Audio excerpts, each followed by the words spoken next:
வணக்கம் ஃப்ரெண்ட்ஸ். என்ன வேலையெல்லாம் முடிச்சிட்டிங்களா? நம்ம இன்றைக்கி ஒரு விஷயத்தை பற்றி பேசலாம்னு நினைக்கிறேன். சமீபத்தில் ஒரு ரெஸ்டாரண்ட்டு என்னோட பசங்க கூட போயிருந்தேன். பக்கத்துலேயும் இன்னொரு செட் ஆஃப் ஃபேமிலி உட்காந்துருந்தாங்க. அப்பா, அம்மா, பையன், மருமகள், பேரன், பேத்தியோடு உட்காந்துருந்தாங்க. ஸோ அவங்க ஆர்டர் பண்ணி சாப்பிட்டுட்டு இருந்தாங்க. நாங்கள் வந்து ஆர்டர் பண்ணிவிட்டு வெயிட் பண்ணிகிட்டு இருந்தோம். ஸோ அப்போ பார்த்தீங்கன்னா அந்த பசங்களுக்கு பார்த்தீங்கன்னா பொண்ணு வந்து கொஞ்சம் பெரிய பொண்ணு, ஒரு 5th படிக்கிற பொண்ணு. பையன் வந்து ஒரு 1st ஸ்டாண்டர்ட் 2nd ஸ்டாண்டர்ட் படிக்கிற பையனாக இருந்தான். ஸோ அவங்க எல்லாம் அந்த பையன் 2nd ஸ்டாண்டர்ட் படிக்கிற பையனாக இருந்தாலும் அவங்க அம்மா தான் அவனுக்கு தனியாக தட்டில் வச்சு அவனுக்கு ஊட்டி விட்டுட்டு இருந்தாங்க. நல்ல அந்த ரெஸ்டாரண்ட்டில் வந்து ஒரு சூப்பரான மியூசிக், மைல்டாக மியூசிக் போட்டிருந்தாங்க. நல்லா இருந்துச்சு, ரொம்ப அமைதியாக இருந்துச்சு.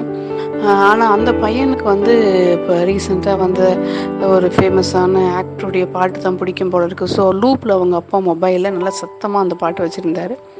இந்த பையன் அதை நல்லா என்ஜாய் பண்ணிவிட்டு டான்ஸ் ஆடிட்டு சுற்றி சுற்றி வந்து அவங்க அம்மாட்ட வந்து சாப்பாடு வாங்கிக்கிட்டு இருந்தான். ஸோ இது பார்த்திங்கன்னா எங்கள் சுற்றி உள்ள எல்லாத்துக்கும் அதுக்கு பெரிய டிஸ்டர்பன்ஸாக இருந்துச்சு. திரும்பி திரும்பி அவங்கள பார்த்துக்கிட்டு இருந்தாங்க. அதனால் அவங்க அதை பற்றி பாதர் பண்ணிக்கவே இல்லை. ஆனால் அந்த தாத்தா பாட்டிக்கு மட்டும் கொஞ்சம் மாதிரி இன்கன்வீனியண்ட்டாக ஃபீல் பண்ணாங்க. கீழே குனிஞ்சிக்கிட்டாங்க. ஆனால் அவங்க அந்த டேடோ அவங்க மாமோ அதை பற்றி எதுவுமே கவலைப்படவே இல்லை. அந்த பையன் அந்த பாட்டையும் சத்தமாக பாடிக்கிட்டு சுற்றி சுற்றி வந்துட்டு இருந்தான். அதோடு இல்லாமல் பக்கத்தில் நாங்கள் இருக்கும்போது எங்களை இடிச்சிக்கிட்டு சுற்றி போகிறது அது மாதிரி பண்ணிகிட்டு இருந்தான். ஆனால் இதை பற்றி அந்த பேரண்ட்டு அந்த பையனை கண்டிக்கிறதுக்கோ உட்காந்து சாப்பிடு அப்படிங்கிறதோ எதுவுமே சொல்லலை. அந்த பையன் என்ன நினைக்கிறானோ அதை செஞ்சான். இது வந்து என்னென்னா ரொம்ப கஷ்டமாக இருந்துச்சு. இந்த பையன் மேலே தான் எல்லாத்துக்கும் கோவம் வந்து தானே. ஆக்சுவலாக கோவப்பட வேண்டியது அந்த பேரண்ட் மேலே நம்ம கோவப்படணும். ஒரு ஃப்ரீடம் அப்படிங்கிறது நம்ம எண்ணமோ நம்ம செயலோ இல்லை நம்ம சொல்லக்கூடிய வார்த்தைகளோ அடுத்தவங்களை வந்து ஹர்ட் பண்ணாத அளவுக்கு இருக்கணும்.